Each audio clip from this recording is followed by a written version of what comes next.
말씀 앞으로 오신 여러분을 환영합니다. 오늘은 112강 39장 첫 번째 시간으로 너희가 먹을 것을 주어라 라는 말씀으로 말씀을 나누도록 하겠습니다. 지난 시간 우리는 예수님께서 12 제자들을 파송하시고 그리고 그 12 제자들이 각지에서 말씀을 전하고 그리고 병자를 치유하고 예수님처럼 말이죠. 그렇게 모든 활동을 마치고 돌아온 이후 예수님께서 선교 보고를 받으신 모습을 보았습니다. 예수님께서 제자들의 이야기를 들으셨을 때 몇 가지 그들에게 필요한 일이 있다는 사실을 아셨습니다. 첫 번째는 열심히 봉사를 했기 때문에 쉴 필요가 있었습니다. 육신의 쉼이 필요했고요. 두 번째는 그들이 열심히 활동했지만 실수도 많았습니다. 첫 번째 전도가 되었으니까요. 예수님 없이 그들끼리만 했던 첫 번째 봉사였기 때문에 그들은 실수도 많았습니다. 그래서 그들에게 다시 한번 재교육과 재훈련이 필요함을 예수님께서 하셨습니다. 그래서 이렇게 육신의 쉼과 또 새로운 교육과 훈련을 위해서 그들에게 쉼이 필요하다라고 말씀하셨죠. 한적한 곳에서 잠깐 쉬라. 그래서 예수님께서는 사람들을 피하여 다른 곳으로 가셔서 이제 갈릴리 호수 북쪽으로 가셨어요. 그래서 그곳에서 제자들에게 쉼과 또 재교육을 시켜주셨던 것입니다. 우리에게도 그와 같은 일이 필요하죠. 열심히 일하는 것 필요한 일입니다. 그러나 단순히 열심히 일하는 것만으로는 우리의 영적인 삶을 유지하기가 어렵습니다. 예수님께서 하루 종일 그렇게 분주하게 일하시면서 새벽녘에는 자신과 하나님과의 개인적인 만남에 교제를 가진 것처럼 그리스도인으로서 우리 모두가 다 열심히 일하는 것과 함께 하나님과의 개인적인 관계를 가질 필요가 있다. 그것을 바로 쉼을 통해서 했던 것입니다. 그래서 우리가 예수님과 제자들이 한적한 곳에 쉬었다. 이것은 어디 놀러 간 것이 아니죠. 예수님께서 제자들과 함께 가진 휴식은 하나님의 사업을 어떻게 하면 잘할 수 있을까? 그 사업을 어떻게 하면 효율적으로 할 수 있을까? 서로 대화하고 제자들의 부족한 면을 고쳐주시고 이런 모든 과정을 통해서 더욱더 성장하는 그리스도인의 믿음을 가지는 쉼과 휴식이 되었다. 휴식과 일이 조화롭게 진행되어야 함을 우리가 배웠습니다. 그 당시 유대인 지도자들은 열심히 외적으로 활동하는 것이 경건함의 표면적인 모습이라고 생각을 했습니다. 그래서 열심히 외형적인 일에 충실하면 믿음 있는 것으로 인정했죠. 그러나 보이지 않는 것의 믿음의 가치는 더 중요한 것입니다. 예수님께서 가장 책임이 많았기 때문에 가장 간절한 기도를 드렸음을 우리가 보았습니다. 책임이 많을수록 하나님과의 연결이 더 공고해져야 된다. 오늘 우리의 마음속에도 다시 한번 이런 마음을 새롭게 하시기를 바랍니다. 오늘은 112강 39장 첫 번째 너희가 먹을 것을 주어라. 이 말씀은 성경 마태복음 14장 13절부터 21절, 마가복음 6장 32절부터 44절, 누가복음 9장 10절부터 17절, 요한복음 6장 1절부터 13절을 본문으로 기록하고 있습니다. 5,000명을 먹이신 사건은 마태, 마가, 누가, 요한복음 모두에 기록되어 있는 이적입니다. 그만큼 대단한 사건이었죠. 예수님께서 제자들과 함께 쉬기 위해 오셨습니다. 그러나 사람들은 항상 예수님을 찾았습니다. 예수님이 어디 계신가? 우리가 지금 예수님을 만나러 왔는데 예수님은 보이지 않는다. 예수님은 어디 계십니까? 이렇게 많은 사람들이 예수님을 또 제자들을 만나기 위하여 모여들었습니다. 휴식하던 예수님, 그 휴식이 방해를 받았죠. 계속 쉴 수가 없었습니다. 휴식이 방해를 받았지만 예수님께서는 말씀을 듣고 치유받기 위해 모여드는 사람들을 보시고 불쌍한 마음이 들었습니다. 마가복음 6장 34절. 예수께서 나오사 큰 무리를 보시고 그 목자 없는 양 같음으로 인하여 불쌍히 여기사 이에 여러 가지로 가르치시더라. 예수님께서 다가오는 사람들, 예수님을 만나기 위하여 모인 사람들을 보시고 목자 없는 양 같다라고 말씀하셨습니다. 불쌍히 여기셨다. 목자 없는 양은 어떤가요? 먹을 것을 찾아 헤매지만 어디에 그 먹을 것이 있는지 모르죠. 외부로부터 짐승들이 그 양을 죽이려고 올 때 어떻게 피해야 할지도 모르죠.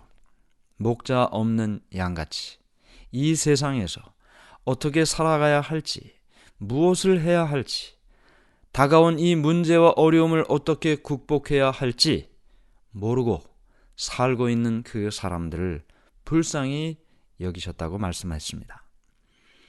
사람들은 나와서 예수님의 말씀을 듣고 또 병자들은 고침을 받았습니다.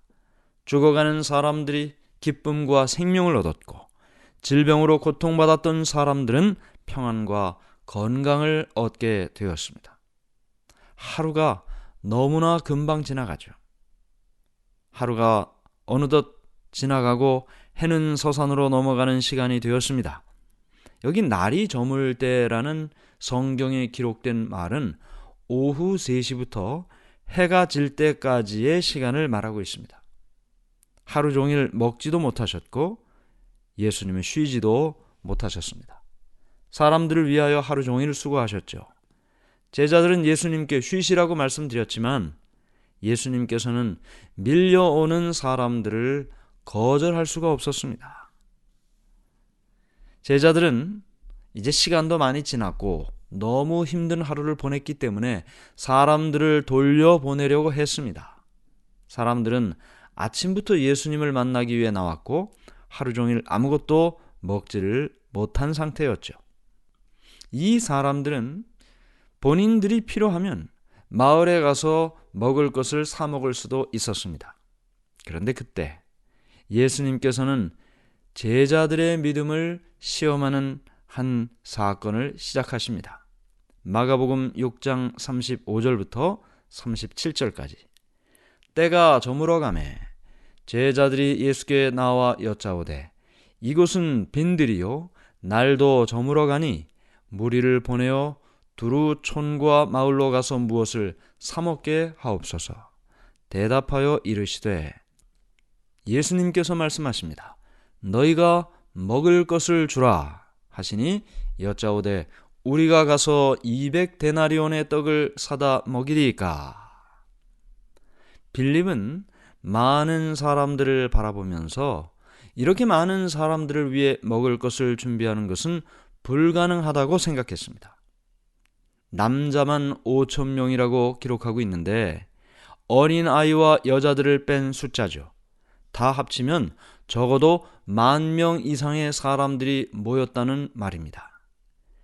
이렇게 많은 사람들을 위해 먹을 것을 준비한다는 것, 그건 불가능한 일이라고 생각하죠. 당연한 일입니다. 이 빌립의 말에 의하면 조금씩만 나눠줘도 200데나리온의 돈은 필요하다고 말했습니다. 그래서 빌립은 이 사람들을 먹인다는 것이 불가능했고 그래서 해산시켜서 다 그냥 각자 가라고 이야기를 하려고 했던 것이죠. 그것이 유일한 방법이라고 생각을 했습니다. 여기 200데나리온의 떡을 사다 먹이리까라고 이야기를 했어요. 한 데나리온, 데나리온은 로마의 화폐의 단위인데 한 데나리온은 노동자가 하루 일하면 받는 품삯입니다. 그러니까 200데나리온이라고 그랬으니 적어도 200일 동안 일한 노동자의 품삯, 그 돈이 있어도 이 사람들에게 최소한의 식사를 먹이기도 힘들다는 계산입니다. 그 돈이면 충분하다는 말이 아니죠. 그 돈으로도 충분치 못하다는 말입니다. 빌립은 벳세다 출신입니다. 갈릴리 호수 북쪽의 벳세다 출신. 지금 있는 지역이 이 벳세다 지역이에요. 이 지역을 다른 사람보다 잘 아는 사람이 바로 이 빌립이었습니다. 그는 성실한 사람이었지만 예수님을 통해 믿음을 배우는 일은 그렇게 빠른 믿음을 갖지를 못했습니다. 믿음의 성장이 더뎠습니다. 그런데 여기 그 다음 이야기를 보면 믿음의 실질적인 성장을 경험한 안드레의 이야기가 나옵니다. 요한복음 6장 8절과 9절, 제자 중 하나 곧 시몬 베드로의 형제 안드레가 예수께 여짜오되 여기 한 아이가 있어 보리떡 5개와 물고기 2마리를 가지고 있나이다. 그러나 이것이 이 많은 사람에게 얼마나 되겠사옵나이까. 여기 믿음이 없는 사람 빌립이 있지만 또 상대적으로 같이 같은 환경에 있었음에도 불구하고 행동하는 믿음을 가진 안드레가 소개됩니다. 똑같이 너희가 먹을 것을 주라는 말씀을 들었는데 빌립은 안 된다고 이야기를 했고 안드레는 가능성을 가지고 한 아이의 보리떡 5개와 물고기 2마리 그 도시락을 예수님께 가져왔던 것입니다. 예수님께서 너희가 먹을 것을 주라고 말씀하실 때 실제적인 행동에 나선 사람은 같은 벳세다 출신의 안드레였습니다. 빌립은 주저하고 망설였고 믿음을 갖지 못했지만 똑같은 상황에서도 안드레는 믿음을 가졌고 실제로 행동에 옮겼습니다. 우리가 똑같은 말씀을 들어도 똑같은 믿음을 갖지 못하는 것을 항상 봅니다. 사람마다 마음밭이 다 다르기 때문이죠.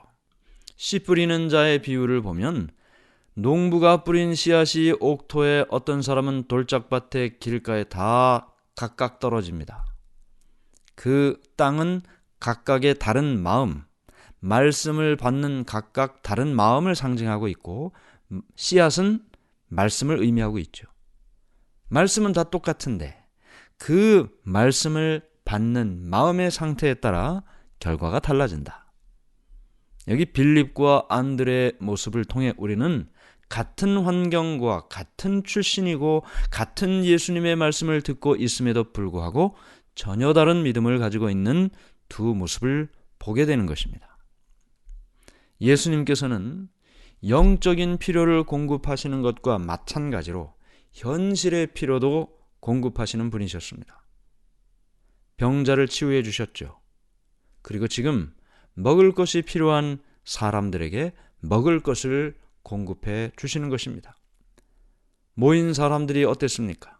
사람들은 피곤하고 힘이 없고 갓난아기를 팔에 안고 있는 그 엄마의 치맛자락을 붙들고 있는 어린아이들도 있었습니다. 힘없이 연약함 가운데 힘들게 하루하루를 살아가는 그들을 보시고 예수님께서는 깊은 동정을 가지셨고 그들을 불쌍히 여기셨습니다. 그들을 돕고자 하셨습니다. 그들의 필요를 공급해 주기를 원하셨습니다. 그래서 그들을 다 잔디밭에 앉으라고 말씀하시고 그리고 기도하신 후에 그리고 그들에게 이 보리떡 5개와 물고기 2마리를 가지고 그 5,000명을 먹이는 사건을 이루어 주셨던 것입니다. 예수님께서 이 일을 통해 계획하신 것이 있습니다. 제자들의 믿음을 위하여 이와 같이 하셨다 그랬죠? 너희가 먹을 것을 주라. 제자들에게 기회를 주신 것입니다. 그들이 가지고 있는 것으로 주라는 것이 아니었습니다. 주님은 우리가 얼마 가지고 있느냐 그것을 지금 말씀하시는 것이 아니었습니다. 예수님께서 주라고 말씀하실 때는 당신이 지금 얼마를 가지고 있습니까? 그것이 중요한 것이 아니라는 것입니다. 예수님께서 너희가 먹을 것을 주라고 말씀하실 때는 제자들이 얼만큼을 가지고 있느냐를 물으신 것이 아니라는 것입니다. 그렇다면 오늘날 우리에게도 마찬가지죠. 너희가 먹을 것을 주라. 우리가 누군가를 돌보고 누군가를 도와주고 누군가의 필요를 채워주는 그 일을 하라고 말씀하셨는데, 그 일을 함에 있어서 지금 우리가 얼만큼을 가지고 있느냐는 중요한 것이 아니라는 것입니다. 그리고 또 한 가지는요, 주님은 나로 하여금 주라고 하셨습니다. 지금 내가 가지고 있는 것이 이 모든 사람들의 필요를 채워주기에는 턱없이 부족하지만 그래도 나를 통해서 주신다는 것입니다. 전달자는 나라는 것이죠. 가지고 있는 것이 많든지 적든지, 있든지 없든지 간에 전달하는 사람은 나다라는 것을 가르쳐 주고 있습니다. 또한 예수님께서는 주라고 하셨습니다. 자신만 가지고 있으라고 하질 않으셨어요. 예수님께서, 하나님께서 우리에게 주십니다. 전달할 것을 주시죠. 보리떡 5개와 물고기 2마리는 처음부터 그들이 가진 것이 아니었습니다. 다른 사람의 것이었죠. 다른 사람의 것이 나를 통하여 누군가에게 전달이 되는 것입니다. 내게 가진 것이 없는 것 같지만 결국은 누군가를 통하여 내게 전달이 됩니다. 줄 것이 있기 때문에 우리가 전달이 되는 것이죠. 제자들이 서 있던 위치, 그 위치는 오늘날 우리가 있는 위치와 같습니다. 제자들이 생명의 주님과 굶주린 백성 사이에 있지 않았습니까? 우리도 마찬가지입니다. 생명의 주님과 굶주린 백성 사이에 있습니다. 모든 것을 공급해 주실 하나님과 무엇인가가 필요한 사람들 사이에 우리가 있는 것입니다. 예수님께서 너희가 먹을 것을 주라 라는 말씀을 하신 것처럼 오늘 우리는 우리에게 똑같이 너희가 먹을 것을 주라, 너희가 저 사람들의 필요한 것을 공급하라 라는 말씀을 듣고 있는 것입니다. 오늘 우리에게 가진 것이 없어도 너희가 주라고 말씀하시는 예수님의 말씀을 우리에게도 주셨음을 기억하며 하루를 살게 되시기를 간절히 바랍니다. 하늘에 계신 하나님 아버지, 예수님께서 5,000명을 먹이신 그 사건은 5,000명을 위한 것이기도 했지만 제자들을 위한 것이기도 했습니다. 그들의 믿음을 위하여 기회를 주셨음을 배우게 되었습니다. 주님께서 우리에게 너희가 먹을 것을 주어라 말씀하실 때, 주님, 저는 가진 것이 없습니다. 제가 어떻게 그 일을 하나요? 라고 빌립처럼 말할 것 아니라 안드레처럼 가진 것은 없지만 내 손까지 들려지는 그 무엇을 주님께 가지고 나와 더 큰 곳으로 사람에게 전달하도록 우리를 도와주시옵소서. 예수님의 이름으로 기도드리옵나이다. 아멘.